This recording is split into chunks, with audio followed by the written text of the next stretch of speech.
ठीक है, यस। हाँ, तो बड़ा अपन पिछली क्लासेज में पढ़ चुके थे अपन, जितने भी सारे कॉन्सेप्ट थे हेलो एल्किन और हेलो एरिन्स के, वो सारे के सारे कॉन्सेप्ट अपन पढ़ चुके थे। और कल के लेक्चर में, सर यहाँ तक आ रहा नहीं, और कल के लेक्चर में अपन कुछ प्रॉब्लम्स सॉल्व की थी, और आज का भी अपना लेक्चर जो होगा वो प्रॉब्लम बेस्ड होगा। और आज के लेक्चर में मैं कुछ होमवर्क आपको देने वाला हूँ। After the completion of lecture you have to submit with the homework given.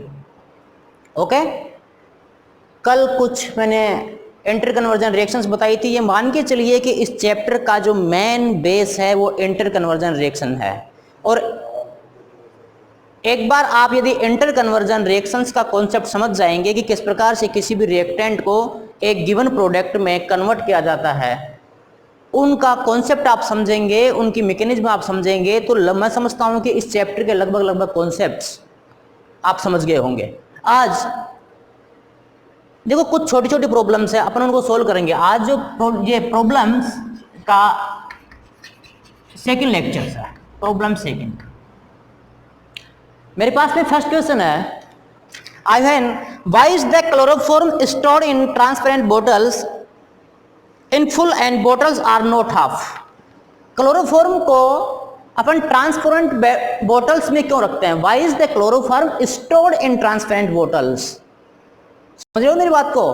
Chloroform को ट्रांसपेरेंट बोतल्स में स्टोर क्यों नहीं किया जाता है?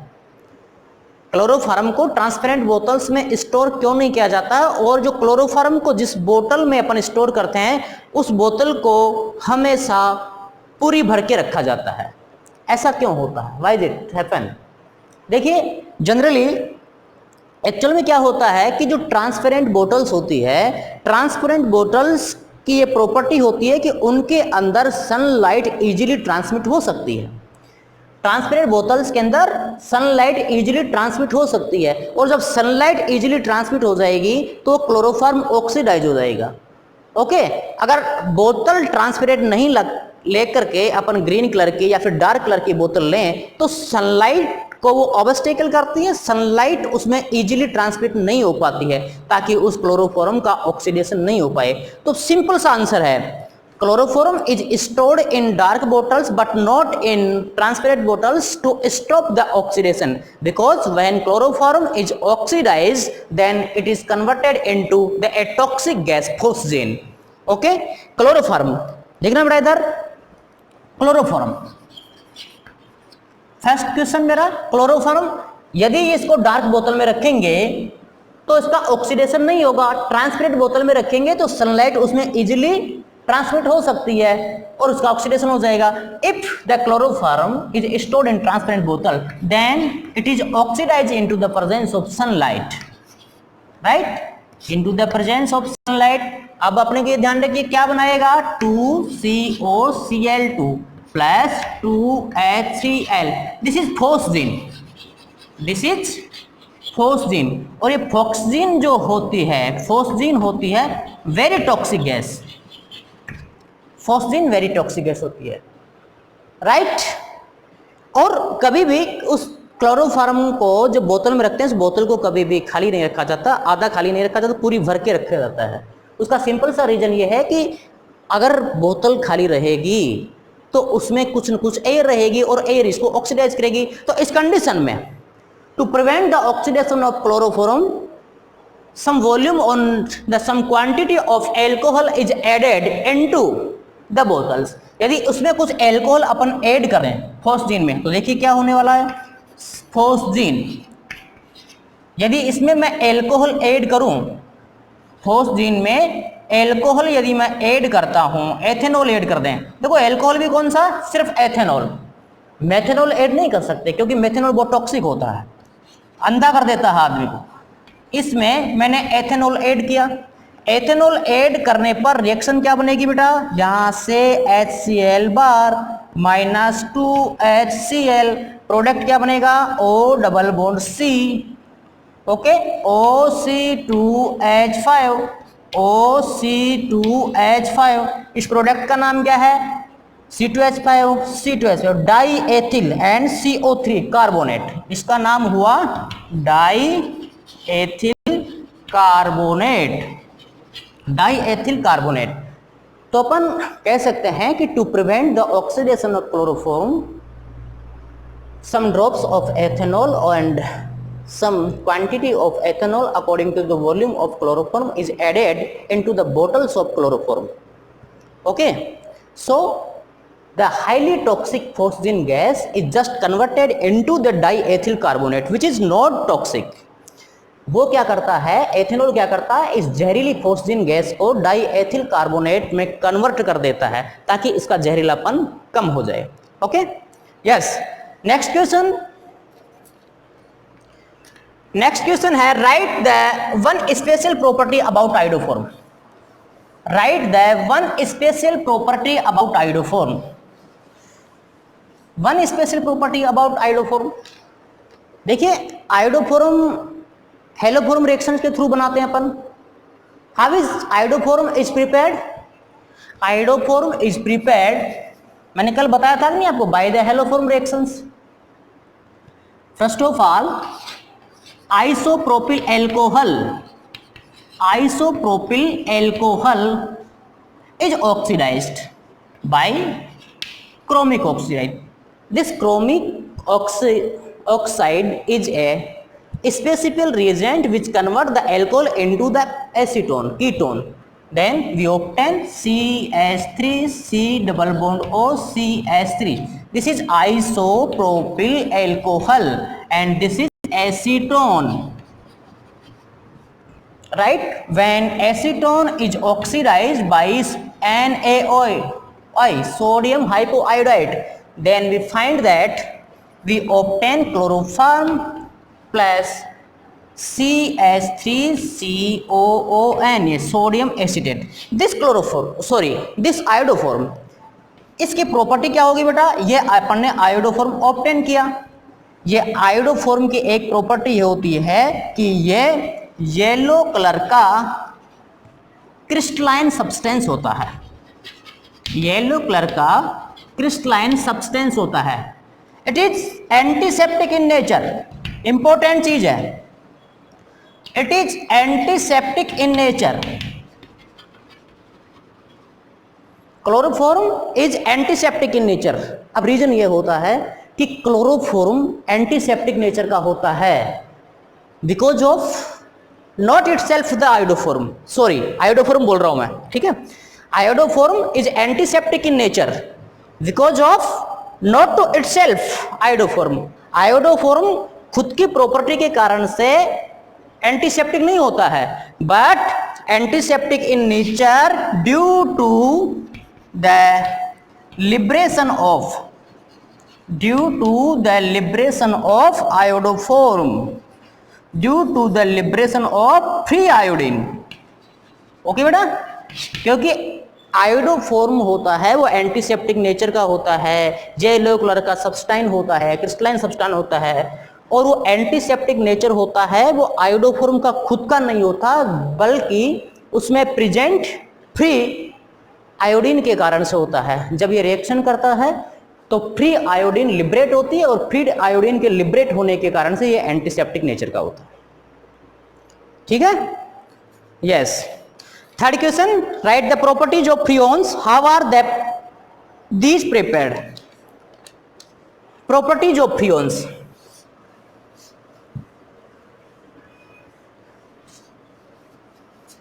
properties of freons. Anybody else who can tell me about the freons? What are freons?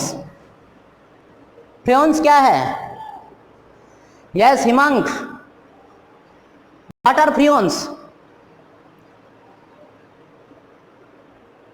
देखिए freons, third question, freons the chlorofluorocarbons. Chloro यानी कि मैं लिख सकता हूं कि पॉलीहेलोजेंस, पॉलीहेलोजेंस होता है, and the chloro fluoro derivatives, chlorofluoro derivatives of alkene, chlorofluoro derivatives of alkene होते हैं, ठीक है। व्हेन एल्केन में से या फिर मेथेन में से हाइड्रोजन एटम्स का सब्स्टिट्यूशन अपन क्लोरीन और फ्लोरीन एटम्स के द्वारा करें तो बनने वाले जो कंपाउंड होंगे उनको अपन फ्रेओन्स कहेंगे। और इनकी एक प्रॉपर्टीज होती है बेटा, ये क्या होते हैं, फ्रेओन्स हमेशा नॉन टॉक्सिक, नॉन कोरोजिव, जहरीले नहीं होते हैं फ्रेओन्स, नॉन कोरोजिव, बिगड़ते नहीं है कभी भी, एटमॉस्फेयर में कभी भी ये डिस्ट्रॉय नहीं हो सकते हैं, कभी भी अनस्टेबल नहीं हो सकते हैं। वो क्यों नहीं हो सकते? Because the freons are most stable, because the freons are most stable, और मोस्ट स्टेबल है इसलिए ये नॉन कोरोजिव है, मोस्ट स्टेबल है इसलिए ये नॉन कोरोजिव है, ठीक है। तो नॉन टॉक्सिक होते हैं, नॉन कोरोसिव होते हैं, freons are most stable and these can be prepared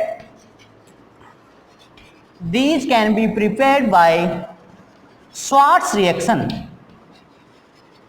these can be prepared by Schwarz reaction। अब एक इंपॉर्टेंट चीज है कि Schwarz reactions क्या होती है, मैंने आपको एक्सप्लेन किया था कि देखिए इजीली अपन फ्लोरो कॉम्प्लेक्स या फ्लोरो कंपाउंड नहीं बना सकते हैं।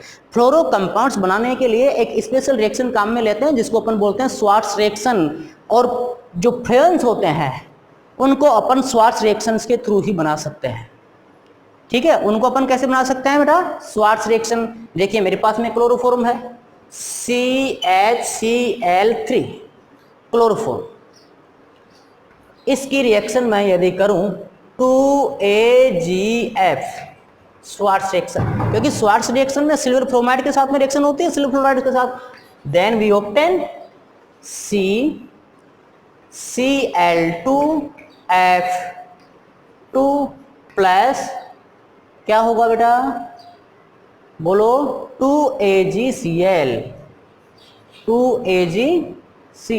CCl2F2, या फिर मैं यहां पर करूं कार्बन टेट्राक्लोराइड। देखिए यहां पर कार्बन टेट्राक्लोराइड कर दें अपन, कार्बन टेट्राक्लोराइड यानी CCl2F2, ओके।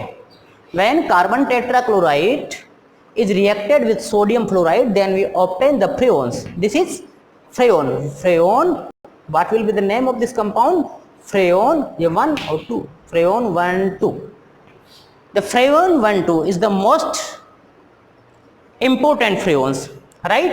तो फ्रेओन्स क्या होंगे? पॉलीहेलोजेंस होंगे, क्लोरोफ्लोरो डेरिवेटिव्स। देखिए यहाँ पर क्या हुआ, क्लोरो एंड फ्लोरो, तो क्लोरोफ्लोरो डेरिवेटिव जो पेल्केन होंगे ये नॉन टॉक्सिक होते हैं, नॉन कोरोजिव होते हैं, एंड फ्रेओन्स आर मोस्ट स्टेबल, क्योंकि ये मोस्ट स्टेबल होते हैं इसलिए ही नॉन कोरोजिव हो गए, और इनको अपन स्वार्ट्ज रिएक्शंस के थ्रू बना सकते हैं।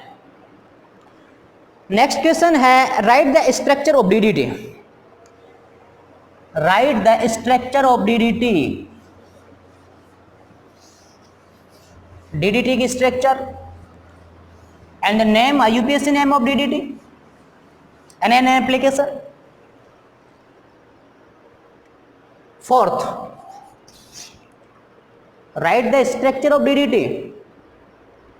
देखिए IUPAC, देखो name, chemical name of DDT क्या है? देखो P डैश, अभी मैं बताऊंगा PP डैश क्या है। PP dash di chloro di phenyl try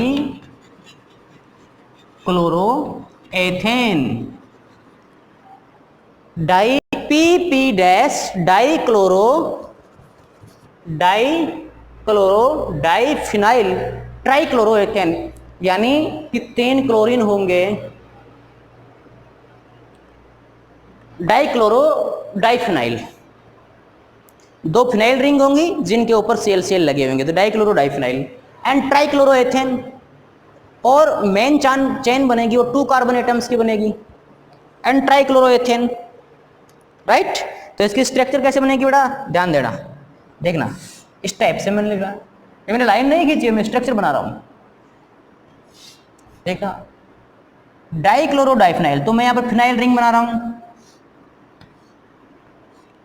देखना ये फिनाइल रिंग 1 2 3, और डाइक्लोरो डाइ पैरा है ना, पैरा, तो देखो 1 2 3 4, तो यहां पर लग जाएगा पैरा, राइट, Cl। अब फिर भी यहां पर मैं फिनाइल रिंग बना रहा हूं, टिक टिक एंड टिक, फिर इसमें भी मैंने पैरा पैरा पैरा पैराडैस डाइक्लोरो, तो ये हो गया dichloro diphenyl, diphenyl dichloro, dichloro diphenyl trichloroethane.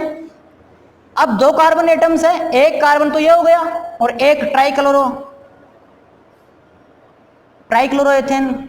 अब देखना यहां पर क्या होगा बेटा, ये कार्बन है कि नहीं, तो ट्राइक्लोरोएथेन Cl Cl Cl, 1 कार्बन की टेट्रावेलेंट होता है 1 2 3 4 ट्राइक्लोरोएथेन। अब देखो इस कार्बन की वैलेंसी कितनी होनी चाहिए, 4, 1 2 3 और ये 4, तो यहां पर कुछ नहीं है, तो ऐसे लगा दो।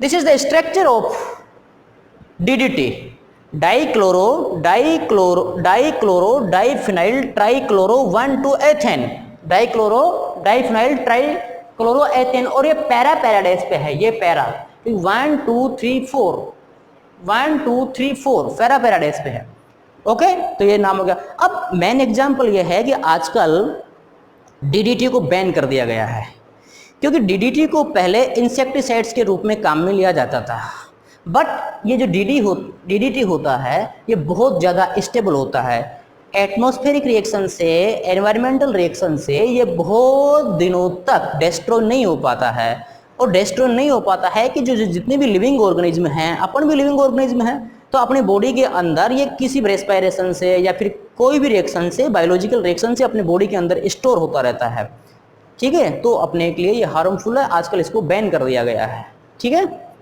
Next question, what are ambident nucleophiles, what are ambident nucleophiles.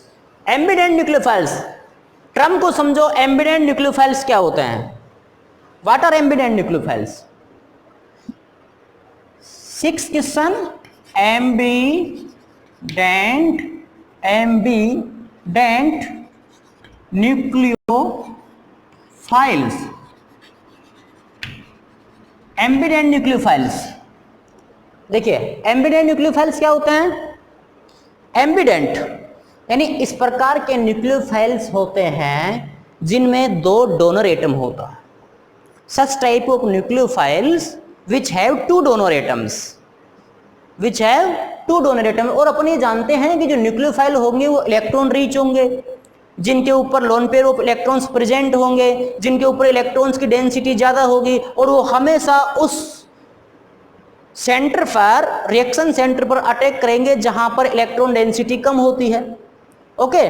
तो सबसे पहली बात, अब जिसके ऊपर lone pair of electron present होगा, जिस एटम के ऊपर या जिस स्पीसीज के जिस एटम के ऊपर lone pair of electron present होगा, यदि ऐसे एटम्स की संख्या 2 हो तो अपन क्या कहेंगे उसको, बाइडेंडेंट न्यूक्लियोफाइल, बाइडेंडेंट न्यूक्लियोफाइल। मगर 2 एटम हो और वो दोनों ही, समझ रहे हो ना मेरी बात, वो 2 एटम हो और दोनों के दोनों ही बॉन्डिंग कर सकते हैं, इलेक्ट्रॉन डोनेट करके बॉन्डिंग कर सकते हैं, तो उसको अपन बोलेंगे एम्बिडेंट न्यूक्लियोफाइल। क्या बोलेंगे बेटा उसको अपन, एम्बिडेंट न्यूक्लियोफाइल। देखना मेरे पास यह है CN, साइनाइड आयन, क्या है ये, साइनाइड आयन, ओके। अरे समझेगा नहीं। एक एग्जांपल है मेरे पास NO2 minus, nitrite ion, not nitronium ion, nitrite ion, nitrite ion, nitrite ion. मैं ये कहूं ये दोनों के दोनों एम्बिडेंट न्यूक्लियोफाइल है, ये दोनों के दोनों एम्बिडेंट न्यूक्लियोफाइल है। उसका सिंपल रीजन देखो, मैं समझा रहा हूं आपको। C triple bond N, right. अब यदि ये कार्बन इसको इधर शिफ्ट हो जाए तो ये जो लोन पेयर है यहां पर शिफ्ट हो जाएगा। तो कैसे हो सकता है बेटा, C double bond triple bond N, समझे कि नहीं। यदि देखो इसके ऊपर भी माइनस चार्ज आ गया और इसके ऊपर भी माइनस चार्ज आ गया, तो ये मान लीजिए ये मेटल है मेरे पास में, अगर इस मेटल से सी इस टाइप की बॉन्डिंग होती है तो यह बनता है मेटल साइनाइड। ये क्या बनेगा, मेटल साइनाइड। अब इस कंडीशन में देखिए न्यूक्लियोफाइल क्या है, साइनाइड आयन, क्योंकि साइनाइड अटैक कर रहा है ना इसके ऊपर, तो इस कंडीशन में न्यूक्लियोफाइल क्या होगा, cyanide ion, right. Now if इस मेटल के साथ में अगर ये नाइट्रोजन, इस मेटल के साथ में अगर ये नाइट्रोजन अटैक करता है बेटा, क्या अटैक करता है, ये नाइट्रोजन, तो अब ये जो कॉम्प्लेक्स बनेगा उसको अपन बोलेंगे, ये तो हो गया साइनो कॉम्प्लेक्स। ये क्या हो जाएगा, metal cyanide, metal cyanide.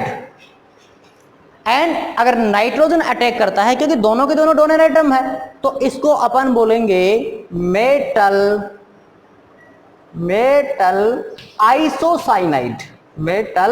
Isocyanide. अपन ये देख रहे हैं कि साइनाइड में सी भी डोनर है, एन भी डोनर है, और दोनों के दोनों लिंकेज कर सकते हैं, दोनों के दोनों बॉन्डिंग कर सकते हैं, दोनों के दोनों इलेक्ट्रॉन लोन पे डोनेट करके मेटल के साथ में बॉन्डिंग कर सकते हैं। तो अपने कह सकते हैं साइनाइड एक एम्बेडेड न्यूक्लियोफाइल है।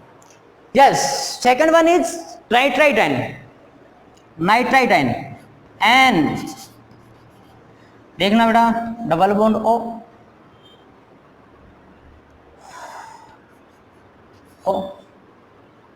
एक माइनस 2 4 6 और ये 7, एक इलेक्ट्रॉन एक्सेप्ट कर लेगा तो ये -4, तो नाइट्राइट आयन हुआ कि नहीं हुआ, ये क्या हो जाएगा, नाइट्राइट आयन। अगर देखिए क्योंकि एक बॉन्ड में 2 इलेक्ट्रॉन, 2 4 6 और इसका पास में 1 था, तो ये 7, ऑक्टेंट कंप्लीट करने के लिए एक इलेक्ट्रॉन एक्सेप्ट, तो ये नाइट्राइट आयन। अगर ये नाइट्रोजन बॉन्डिंग करता है, जैसे एम मेटल के साथ में नाइट्रोजन बॉन्डिंग करता है तो MnO2, तब तो अपन इसको बोलेंगे metal nitrite. But into the case of oxygen bonding करता है, देखिए ये यहां पर शिफ्ट होगा इस टाइप से, ठीक है। तो मैं इसको ऐसे लिख सकता हूं, ऑक्सीजन एंड एन ओ के ऊपर माइनस चार्ज आ जाएगा बेटा यहां पर, और ये देखिए इसके ऊपर, तो यहां पर हो जाएगा डबल बॉन्ड, और ये इस टाइप से। और ऑक्सीजन इसके साथ में ONO, क्योंकि दोनों के दोनों डोनर एटम्स है, नाइट्रोजन डोनर एटम है, ऑक्सीजन डोनर एटम है, राइट। और दोनों के दोनों लिंकेज कर सकते हैं। यदि मेटल के साथ में नाइट्रोजन के कारण से लिंकेज हो रही है तो मेटल नाइट्राइट, मेटल के साथ में ऑक्सीजन के कारण से लिंकेज हो रही है तो अपन उसको बोलेंगे मेटल, बोलो आगे, नाइट्राइट। और ये ऑक्सीजन के साथ में हो तो, अगर मेटल के साथ में नाइट्रोजन की लिंकेज हो तो नाइट्रोएल्केन, जो मेटल नाइट्राइट हो गया तो मैं इसको ऐसे भी लिख सकता हूं नाइट्रोएल्केन, मेटल नाइट्राइट भी लिख सकते हैं। और यदि एल्केन है तो मैं R लगा देता हूं तो इसको लिख सकते हैं अपन नाइट्रोएल्केन। और यदि मैं इसको मेटल नाइट्राइट हो, और यदि मैं R लगा देता हूं यहां पर यानी एल्किल ग्रुप, तो इसको बोलेंगे मेटल नाइट्राइट, ठीक है। तो इन दोनों में, क्योंकि नाइट्राइट ग्रुप में N भी डोनर एटम है, ऑक्सीजन भी डोनर एटम है, और साइनाइड में C भी डोनर एटम है और N भी डोनर एटम है, तो इस प्रकार के न्यूक्लियोफाइल्स जिनमें 2 डोनर एटम प्रेजेंट हो और दोनों के दोनों ही लिंकेज कर सकते हो, तो उनको अपन बोलेंगे एम्बिडेंट न्यूक्लियोफाइल, नाइट्रोएल्केन। और ये मेटल नाइट्राइट यानी नाइट्राइटोएल्केन, ठीक है बेटा। तो इसको मैं लिख भी सकता हूं नाइट्राइटो,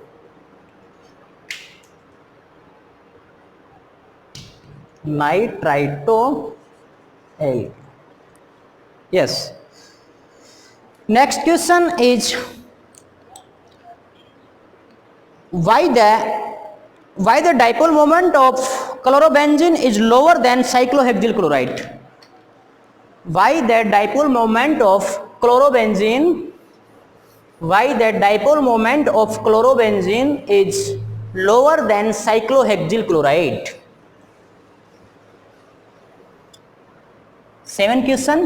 देखिए क्वेश्चन मेरे पास ये है कि ये बेंजिल क्लोराइड है, बेंजिल क्लोराइड. दूसरा क्वेश्चन मेरे पास ये है कि बेटा ये साइक्लोहेक्सिल क्लोराइड है. This is benzyl chloride, chlorobenzene, phenyl chloride, benzyl chloride, benzyl chloride, and this is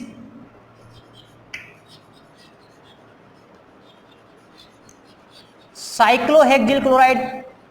अब अपने को एक्सप्लेनेशन ये देना है कि बेंजिल क्लोराइड का डाइपोल मोमेंट साइक्लोहेक्सिल क्लोराइड के कंपैरिजन में कम क्यों होता है. तो मैं इसको मान लेता हूं, इस स्ट्रक्चर को मैं मानता हूं ए और इस स्ट्रक्चर को मैं मानता हूं बी. तो ऑर्डर ऑफ डाइपोल मोमेंट का जो ऑर्डर होगा बी ग्रेटर देन ए. ऐसा क्यों? देखिए इसका सिंपल सा रीजन ये है कि इस बेंजीन क्लोराइड में each carbon atom is sp2 hybridised. Each carbon atom is sp2 hybridised. Each carbon atom is sp2 hybridised. But into the case of cyclohexyl chloride each carbon atom is sp3 hybridized. each carbon atom is क्या हो जाएगा बेटा? sp3 hybridized. we know that the S percentage in benzyl chloride, the S percentage in benzyl chloride is greater than cyclohexyl chloride, क्योंकि इसमें S का जो percentage होगा वो 33% और इसमें जो S का परसेंटेज होगा वो नियर अबाउट होगा 25%.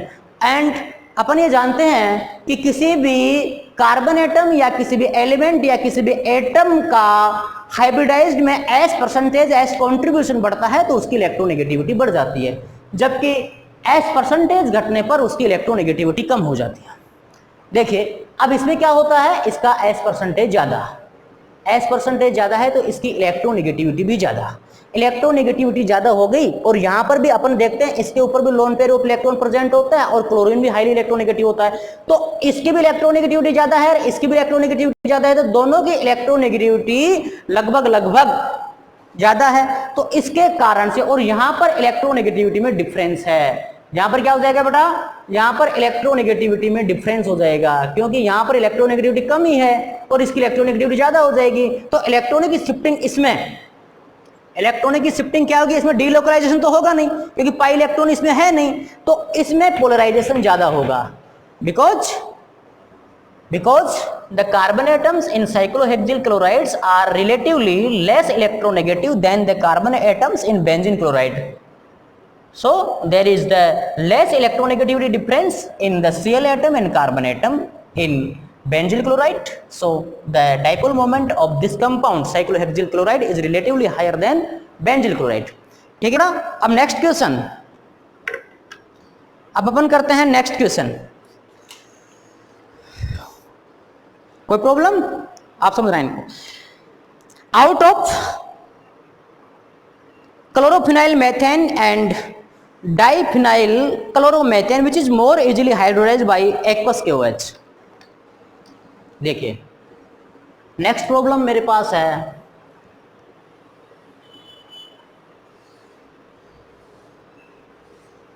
Yes, chlorophenyl methane. Eight question है क्लोरोफिनाइल मेथेन यानी कि phenyl and chlorophenyl methane. Second question is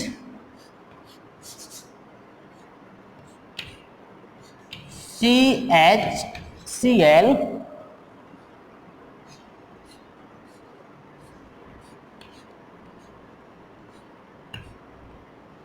देखिए diphenyl chloromethane, this is chlorophenyl methane, chlorophenyl IUPAC name methane, and this is diphenyl chloromethane,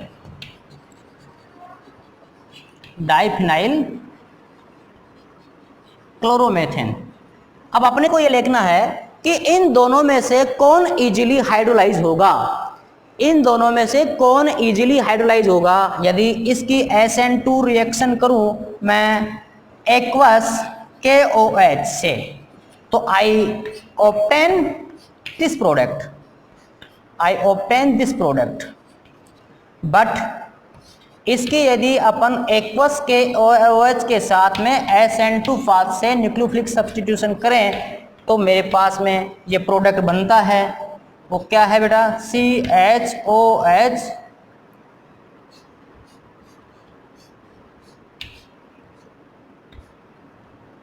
this.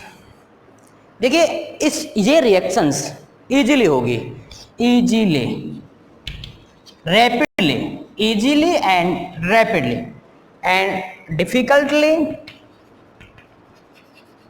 And hardly, slowly. Simple सा reason कौन बता सकता है? अपन ये कह सकते हैं कि diphenyl chloromethane will hydrolyse easily because in this the reaction center this carbon atom is secondary carbon atom, this carbon atom is secondary carbon atom, this carbon atom is secondary carbon atom, but in this compound this carbon atom is primary carbon atom, and we know that the stability of secondary carbon atom is primary carbon atom, secondary carbon atom की stability primary carbon atom के comparison में ज्यादा होती है, इसलिए इसका easily hydrolysis होगा। क्योंकि अपन जानते हैं कि जो कंपाउंड ज्यादा स्टेबल होते हैं वो उतने ही इजीली और आसानी से हाइड्रोलाइज हो जाते हैं। तो अपन कह सकते हैं कि chlorodiphenyl methane will hydrolyse easily and rapidly with respect to the chlorophenyl methane, because in diphenyl chloromethane the carbon atom is a secondary carbon atom which is relatively more stable than this carbon atom, and जो carbon atoms और जो compounds highly stable होते हैं वो easily hydrolyze हो जाते हैं। yes, next, why the para dichlorobenzene has higher melting point than ortho and para? next question, why the para dichlorobenzene has higher melting point than ortho and para? para dichlorobenzene para dichlorobenzene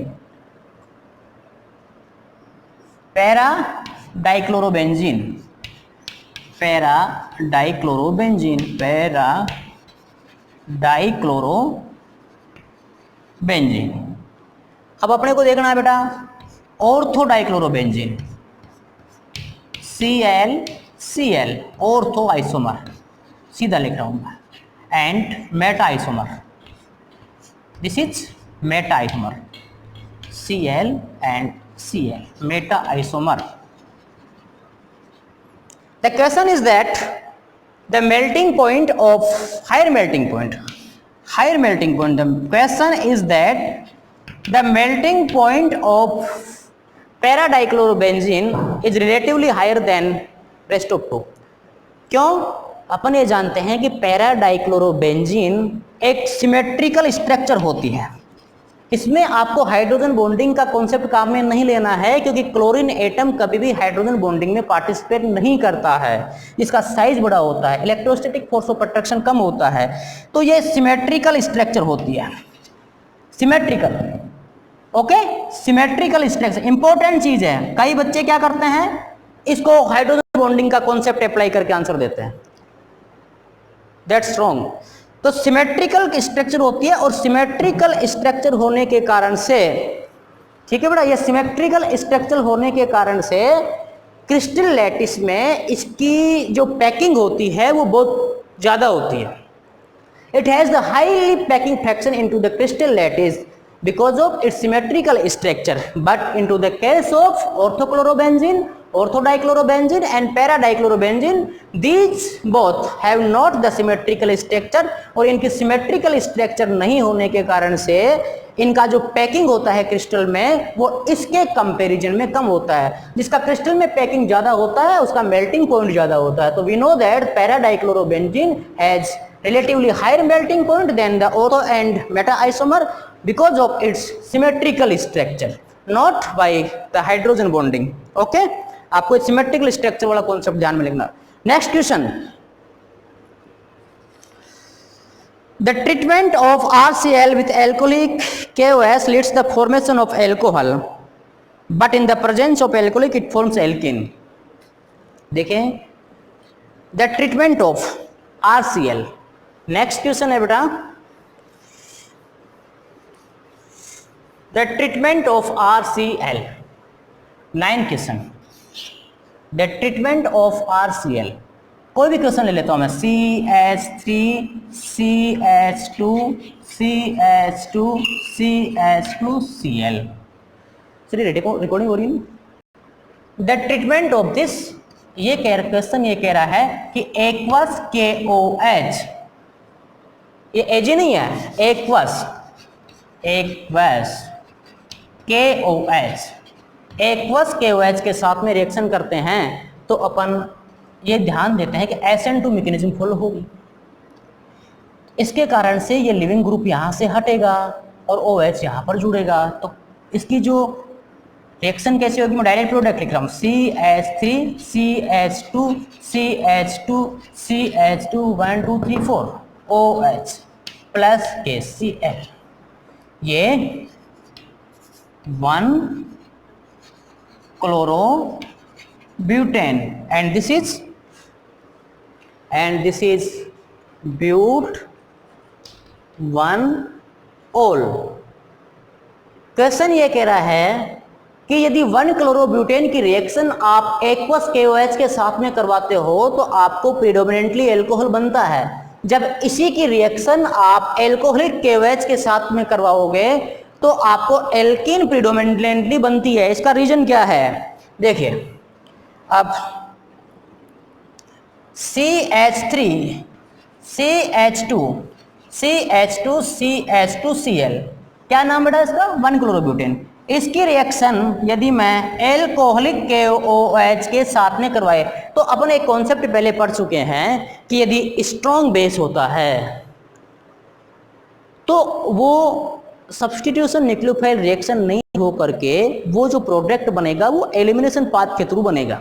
elimination path के through बनेगा जिसमें से beta hydrogen atom का elimination होगा। किसका elimination होगा बेटा, beta hydrogen. तो ये तो सब्स्टिट्यूशन न्यूक्लिएशन हो जाएगी और इसकी प्रेजेंस में ये एलिमिनेशन रिएक्शन होगी। आपको पता कैसे लगेगा एलिमिनेशन रिएक्शन होगी, क्योंकि आप एल्कोहलिक KOH काम में ले रहे हो। एल्कोहलिक KOH लोगे तो एलिमिनेशन होगा, जबकि एक्वस KOH लोगे तो फिर सब्स्टिट्यूशन न्यूक्लियोफिलिक रिएक्शन होगी। न्यूक्लियोफिलिक सब्स्टिट्यूशन कब होता है, जब एक्वस काम में लेते हैं, एक्वस KOH, और एल्कोहलिक KOH काम में लेंगे तो फिर एलिमिनेशन रिएक्शन होगी। ठीक है, ये बीटा हाइड्रोजन एटम, ये alpha hydrogen atom, and we know that in dehydrohalogenation ये जो रिएक्शन होगी, यानी कि मैं इसको ऐसे भी लिख सकता हूं क्या, डिहाइड्रोहेलोजिनेशन, यानी बीटा हाइड्रोजन एटम एलिमिनेट होगा और अल्फा कार्बन एटम से जुड़ा हुआ हेलोजन निकलेगा। तो अपन कैसे लिख सकते हैं, CH3 CH2 CH double bond CH2 plus KCl, इसका नाम ब्यूट 1 1। ठीक है बेटा, आपको ध्यान रखना, आपको यही कॉन्सेप्ट ध्यान रखना कि ये हो गया कि नहीं, beta elimination, alcoholic KOH elimination reaction, aqueous KOH substitution reaction. Next question और लास्ट क्वेश्चन, नेक्स्ट क्वेश्चन और लास्ट क्वेश्चन,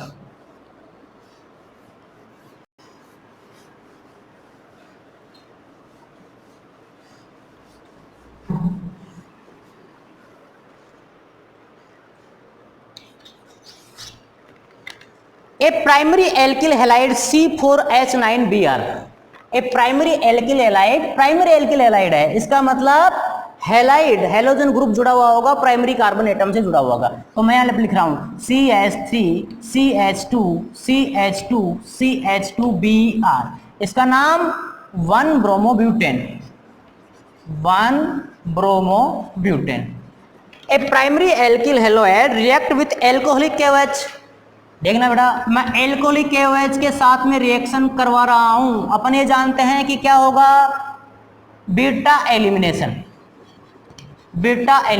एल्कोहलिक KOH है कि नहीं है, तो इसका रिएक्शन क्या होगा बेटा, बीटा एलिमिनेशन। यहां से बीटा कार्बन एटम से हाइड्रोजन, अल्फा कार्बन एटम, सीधा सा प्रोडक्ट लिख रहा हूं मैं, CH3 CH2 CH double bond CH2, नाम क्या होगा, ब्यूट 1-इन। यानी कि प्राइमरी एल्किल हैलाइड यानी कि C4H9Br जब रिएक्ट करता है एल्कोहलिक KOH के साथ में, तो ये अपने पास में ये तो A प्रोडक्ट है, ये B प्रोडक्ट देता है अपने को, but one ene. Compound B is reacted with HBr to give C, और ये कंपाउंड B HBr के साथ में रिएक्शन करता है। अब ये कंडीशन नहीं दे रखी है कि ये पेरोक्साइड में रिएक्शन करता है, मार्कोनिकोव करता है, एंटी मार्कोनिकोव। तो देखिए अपन HBr के साथ में रिएक्शन करता है, तो ये होगा CH3 CH2, और यहां मैं लिख रहा हूं ये मार्कोनिकोव के अकॉर्डिंग CHBr CH3। देखो यदि कंडीशन नहीं लिखी हुई है तो आपको मार्कोनिकोव इसको कंसीडर करना है, और यदि कंडीशन लिखी हुई है एंटी मार्कोनिकोव तो आपको इसको एंटी मार्कोनिकोव कंसीडर करना है। तो ये कह रहा है कि इस C के HBr के साथ में रिएक्शन करके अपने को प्रोडक्ट देता है C, ये C दे दिया, which is an isomer of A। देखिए ये और ये दोनों आइसोमर हो गए कि नहीं, A और C आइसोमर होगा। When A is reacted with Na, ये मेटल अब ये Na के साथ में रिएक्शन करता है, सोडियम मेटल के साथ में रिएक्शन करेगा। तो देखो बेटा, सोडियम मेटल के साथ में रिएक्शन करेगा तो वोल्टेज रिएक्शन होगी। तो मैं इसको कैसे लिख सकता हूं, CH3 CH2 CHBr CH3, इसके साथ में सोडियम और ड्राई ईथर के साथ में, ड्राई ईथर की प्रेजेंस में जब ये रिएक्शन करता है तो अपने पास में ये प्रोडक्ट बनेगा, कौन सा, CH3 CH2 CH और फिर CH, और ये बन जाएगा CH के बाद में ये CH3 और CH2 एंड CH3, तो इसके साथ में भी क्या जुड़ा हुआ है, CH3। ये प्रोडक्ट हो गया अपने पास में D। अब ये ऐसे कह रहा है कि C8H18 बना, 1 2 3 4 5 6 7 8 18 3 5 6 9 10 13 15 and 18। C8H18 which is different from the compound formed when N-butyl bromide is reacted with Na। अब इसका मतलब ये होगा कि ये कंपाउंड यदि N-butyl bromide इसकी रिएक्शन से, यदि इसकी सोडियम से रिएक्शन करवाएं into the presence of diethyl ether, तो अपने पास में एक सीधी चैन बनती है, उस कंपाउंड से ये डिफरेंट है। तो आपको इनकी रिएक्शंस लिखनी है, आपको कंपाउंड को सजेस्ट करना है, ठीक है बेटा। तो ये सारी की सारी इसकी रिएक्शंस हैं, लास्ट प्रोडक्ट अपना ये आया है, ठीक है, ये इसकी रिएक्शंस है। ओके, तो मैं उम्मीद करता हूँ कि आपके सब समझ में आया होगा, ठीक है, हो गया सर।